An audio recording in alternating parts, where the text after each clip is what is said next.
Why is it that it can be pouring with rain in North Devon while Dartmoor is cloaked in mist and it's ice cream time at Paignton on the south coast? 3 different types of weather in the space of 100 miles.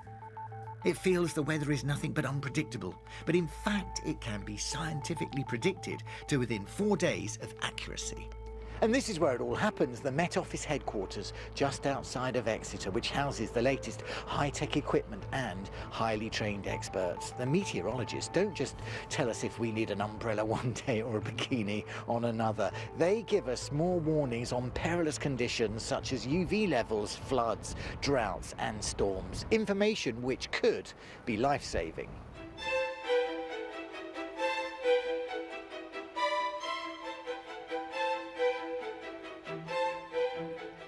Now, if you're a weather fanatic, I'm going to whet your appetite. This is the operations centre and it's buzzing with information and output. All of these screens are providing weather-related data which is fed into TV and radio feeds and also apps on your mobile phone so you can get the very latest up to the last minute information on the weather. But you cannot appreciate the vast significance of all this modern technology unless you turn back the clock and go back to the primitive origins of weather forecasting.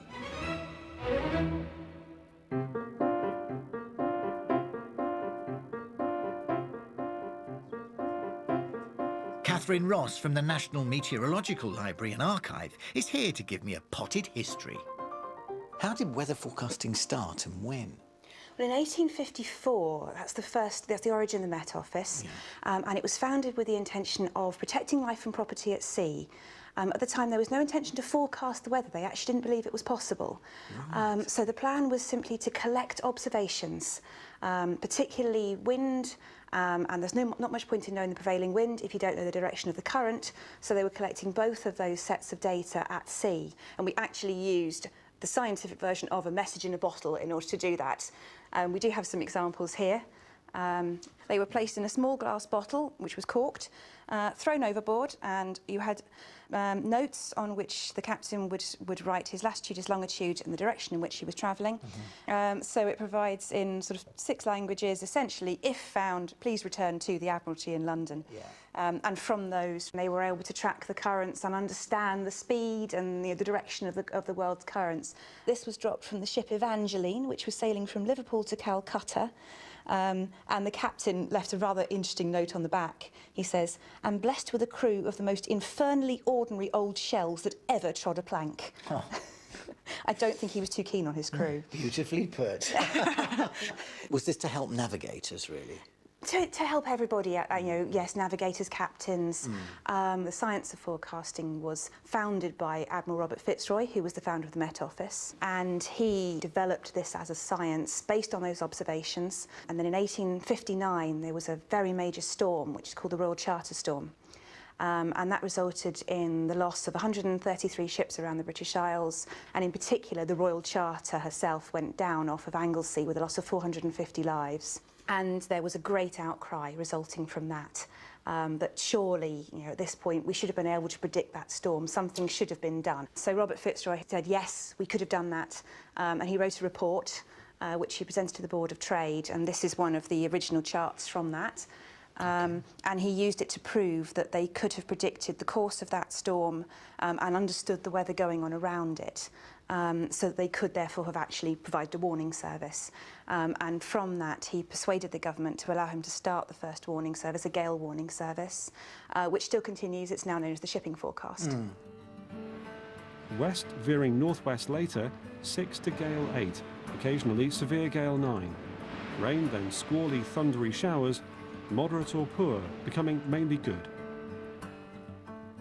The Met Office was originally funded by the Board of Trade, but by the Second World War it was part of the Air Ministry, and it played a vital role in the war effort.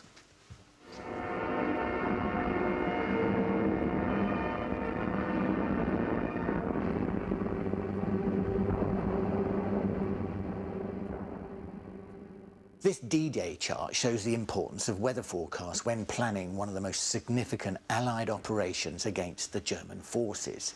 Meteorologists consulted about the best time to carry out this massive seaborne invasion of Normandy. It needed fair weather and calm seas so the landing craft wouldn't capsize. On the advice of the Met Office, the planned operation was delayed by 1 day because conditions wouldn't have been suitable. It was a very small window of opportunity, but with that accurate information, it helped change the course of our history.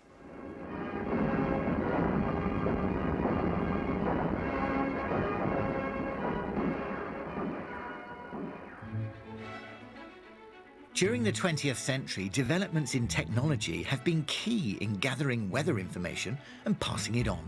The invention of the telegraph made observing and forecasting more immediate. In 1959, the first computer capable of doing 30,000 calculations a second was introduced.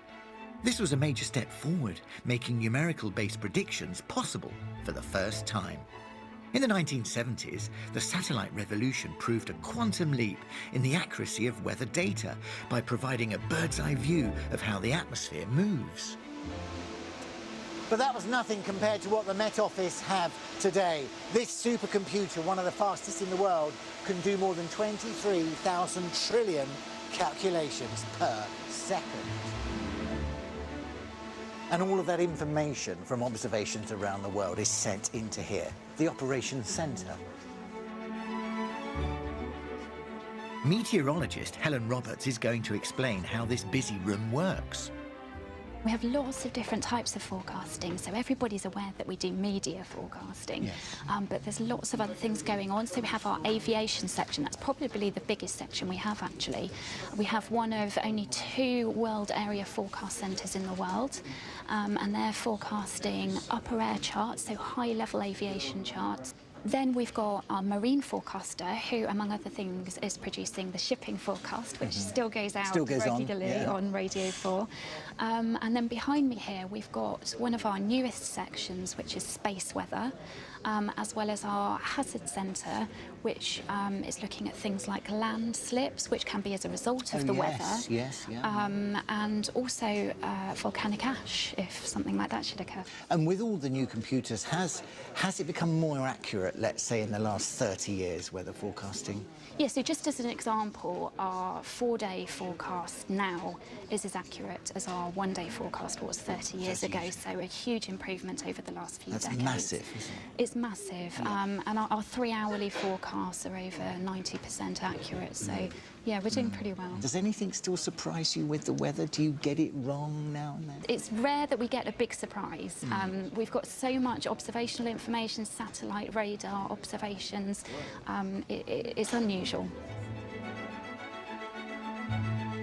It's incredible to think we've come this far in just over 150 years, from a message in a bottle to a handful of people given sporadic information, which is often off the mark, to this operation. It runs 24 hours a day, 365 days a year, and it has an impact on all of our lives.